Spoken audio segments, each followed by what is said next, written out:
मैं Imtiaz Ahmad YouTube channel ITZ English में आपका स्वागत करता हूं।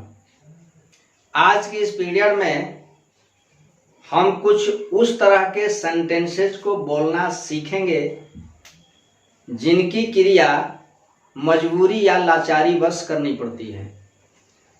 बहुत सारे काम ऐसे हैं जिसको सब्जेक्ट जो है मजबूरी के कारण या फिर एक लाचारी के कारण किया करता है। जैसे मुझे पैदल विद्यालय जाना पड़ता है, तो पैदल विद्यालय जाना ये सब्जेक्ट की मजबूरी है।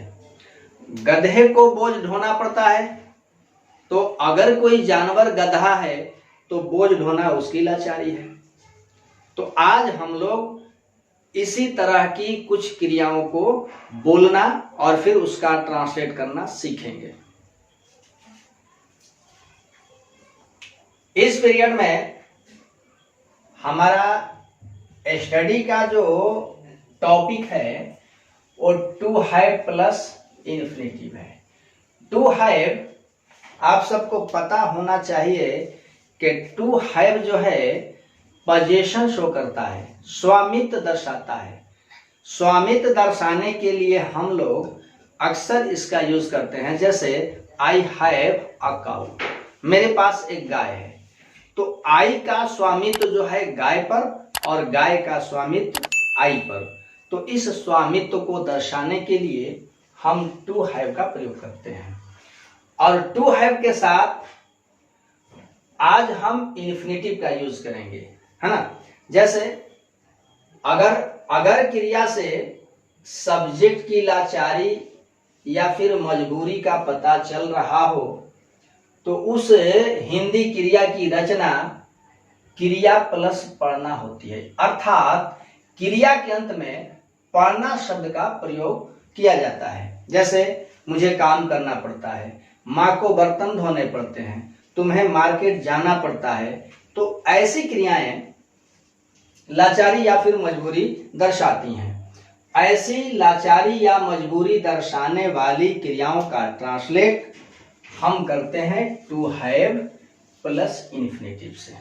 ठीक है, तो इस तरह की क्रियाओं के लिए हमारे सेंटेंस का स्ट्रक्चर जो है ऐसा होना चाहिए। सब्जेक्ट हैज या have plus had, will have, shall have, infinitive.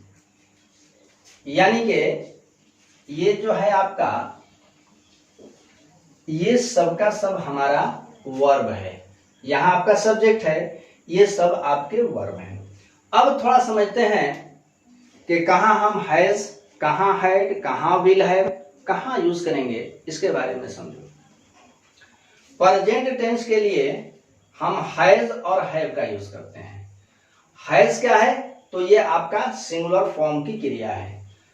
Have जो है V1 है और ये प्लूरल होती है। तो जब हमारा सब्जेक्ट सिंगुलर होता है तो हम हैज का प्रयोग करते हैं। ऐसे 4 सब्जेक्ट्स हैं जो ऑलवेज सिंगुलर फॉर्म में होते हैं। ही, शी, इट और एक सिंगल नाम जैसे राम या फिर द काऊ। तो ये 4 सब्जेक्ट अपने साथ हमेशा हैज लेंगे और बाकी जितने सारे सब्जेक्ट हैं सबके साथ हम हैव का प्रयोग करते हैं। टेंस कौन सा होता है, प्रेजेंट टेंस होता है। हैड जो है पास्ट टेंस में यूज होता है और पते की बात है कि हैड हर सब्जेक्ट को एक्सेप्ट करता है, यानी कि सारे सब्जेक्ट के साथ हम हैड का प्रयोग करते हैं। फ्यूचर टेंस में हम विल हैव और शैल हैव का प्रयोग करते हैं। यहाँ आप ध्यान रखोगे कि विल और शैल जो है ये मॉडल्स हैं। क्या है, मॉडल्स। और प्रत्येक मॉडल 2 को छोड़ करके, एक यूज्ड और दूसरा ऑट। यूज्ड और ऑट को छोड़ करके प्रत्येक मॉडल अपने बाद एक बेयर इन्फिनेटिव लेता है। इसका मतलब हुआ कि शैल और विल के बाद हमें हमेशा हैव का प्रयोग करना होगा। इन्फिनेटिव जो है, इन्फिनेटिव हमारी 2 प्लस V1 से बना करती है ना। जैसे to go, to play, to read, to watch.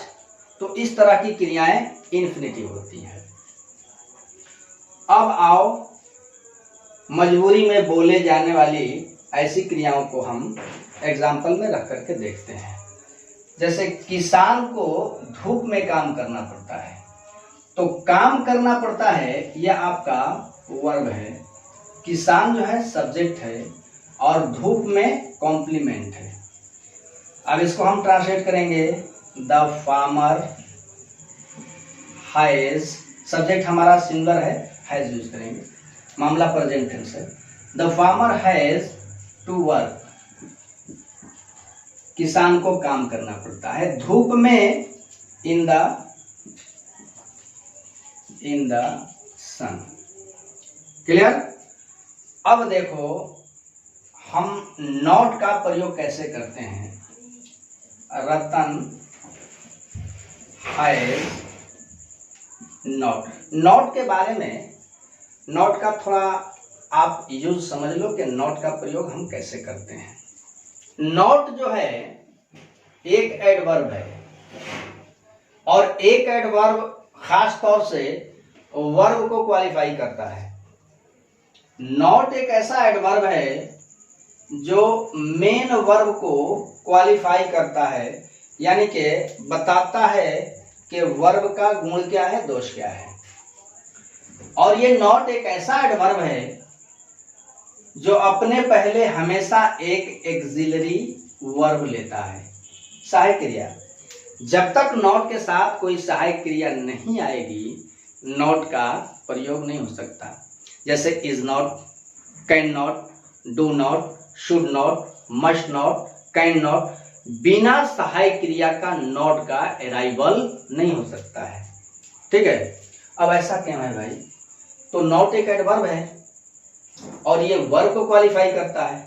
जब नॉट को वर्ब को क्वालिफाई करना होगा तो नॉट का प्लेसमेंट वर्ब के पहले होना चाहिए। आप ऐसे कॉन्सेप्ट बनाओ कि अगर किसी वाक्य के अंदर मेन वर्ब भी हो और सहायक क्रिया भी हो तो नॉट का प्लेसमेंट हमेशा दोनों के बीच होगा। जैसे आई एम नॉट टीचिंग, अब टीचिंग आपका मेन वर्ब है, आई एम जो है एक्सिलरी वर्ब है, नॉट आपका एक एडवर्ब है। तो इस तरह से होता है नॉट का प्रयोग तब जब मेन वर्ब और सहायक क्रिया दोनों हो। लेकिन अगर कोई सहायक क्रिया मेन वर्ब बनती हो तो नॉट का प्रयोग उस सहायक क्रिया अर्थात मेन वर्ब के बाद होना चाहिए। यानी कि अगला कंसेप्ट नॉट के बारे में होना चाहिए कि एक्सिलरी वर्ब क्या बना है, तो मेन वर्ब बना है। अब मेन वर्ब है तो नॉट का प्लेसमेंट यहां होगा। कैसे? He is not happy. अब यहां इज जो है एक्सिलरी वर्ब है, प्रयोग इसका किस फॉर्म में हुआ है, तो मेन वर्ब के रूप में हुआ है। अब नॉट का प्रयोग हम इसके पहले नहीं करेंगे, इसके जस्ट बात करेंगे। ऐसा जब करेंगे तो ये नॉट जो है इसको क्वालिफाई करता है। ये रहा आपका नॉट का प्लेसमेंट, है ना। अब देखो रतन को पैदल नहीं चलना पड़ता है, तो रतन हैज नॉट टू वॉक। अब नॉट के बारे में समझ लो, टू वॉक क्या है, तो मेन वर्ब है, हैज क्या है, तो एक्सिलरी वर्ब है। अब नॉट का प्लेसमेंट दोनों के बीच में होना चाहिए। रतन हैज नॉट टू वॉक पैदल ऑन फुट। ठीक है? क्या माँ को खाना पकाना पड़ता है? अब हम क्या करेंगे, इस सेंटेंस का प्रारंभ हम सहायक क्रिया से करेंगे। सहायक क्रिया कौन सी आएगी, तो हैज आएगी। Has mother cook to cook, has mother to cook food. क्या माँ को खाना पकाना पड़ता है? क्या माँ को खाना नहीं पकाना पड़ता है, इंट्रोगेटिव निगेटिव है। अब देखोगे नॉट का प्लेसमेंट कहाँ होता है। Has mother not to cook food. ये तो रहा आपका डायरेक्ट क्वेश्चन। ठीक है। डायरेक्ट क्वेश्चन वैसे प्रश्न होते हैं जिनका उत्तर हम यस में या नो में दे सकते हैं। जैसे क्या माँ को खाना पकाना पड़ता है, आप चाहो तो यस कहो, चाहो तो नो कहो, आंसर होगा। यानी कि ये प्रश्न हमारा डायरेक्ट है। अगर डायरेक्ट है तो डायरेक्ट क्वेश्चन ऑलवेज सहायक क्रिया से प्रारंभ होता है। नीचे जो सेंटेंस मैंने लिया है, माँ को खाना क्यों पकाना पड़ता है, अब ये जो प्रश्न है हमारा इनडायरेक्ट क्वेश्चन है, इनडायरेक्ट क्वेश्चन, और इसका प्रारंभ क्यू डब्ल्यू से हुआ करता है। सबसे पहले हम क्यों की अंग्रेजी बनाएंगे, why has mother to cook food, माँ को खाना क्यों पकाना पड़ता है। ये प्रयोग मैंने प्रेजेंट टेंस के लिए किया है। अब आओ कुछ एग्जाम्पल्स रखते हैं पास्ट और फिर फ्यूचर में। पास्ट के लिए मैंने एग्जाम्पल लिया है, चोर को भागना पड़ा। तो चोर का भागना ये चोर की मजबूरी हुई। क्रिया बता रही है कि चोर क्यों भागा, तो पुलिस आ गई होगी या घर वाले जग गए होंगे, उस घर के लोग जगे होंगे जिस घर में उसने प्रवेश किया होगा। अर्थात चोर का भागना उसकी मजबूरी है। फिर क्रिया की कॉम्बिनेशन होगी verb to have plus infinitive, यानी कि 2+1। कैसे बनाएंगे, द थीफ हैड। अब जब पास्ट है तो सारे सब्जेक्ट्स अपने साथ हैड लेते हैं। The thief had to run away. अब अगर इसको निगेटिव करना हो, चोर को नहीं भागना पड़ा, तो the thief had not to run away. फिर अगर इंटरोगेटिव करना है तो क्या चोर को भागना पड़ा, had the thief to run away. चोर को क्यों भागना पड़ा, why had the thief to run away. Why had the thief not to run away, क्यों नहीं भागना पड़ा। इस तरह से आप अफर्मेटिव, नेगेटिव, इंट्रोगेटिव सारे सेंटेंसेस बना सकते हो। अब फ्यूचर में देखो, आप उसे मेरा काम करना पड़ेगा, काम करना पड़ेगा उसकी मजबूरी होगी। अब इसको हम विल है या फिर शैल है की मदद से बनाएंगे। तो उसे यानी कि ही के लिए विल होता है।